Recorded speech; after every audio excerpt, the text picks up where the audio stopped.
सुषमा जी भी मान लें, एक मिनट उनको प्रोफेसर बोस को दिया. Sir, this is a clumsy climb down, but I welcome it.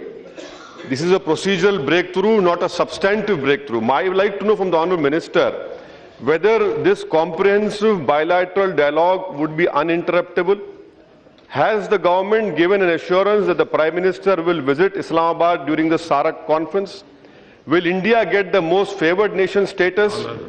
What steps have been taken in release of fishermen, exchange of prisoners? Will the government relax the issues of visas? LOC trade, whether this old barter system would be finished? Whether you'll agree to Sarkrik because maps have been drawn? For Siachen, whether this government will be able to overrule its own army? And the last question I want to know, whether this government is really serious about Afghanistan, because Afghanistan is going to be a grave challenge to us.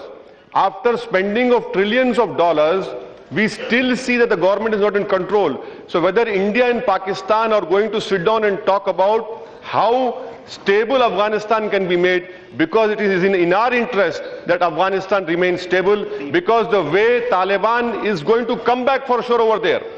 All experts are saying, these are not my words. So what steps are being taken in that regard, sir? These are my specific pointed questions to the Honourable Minister.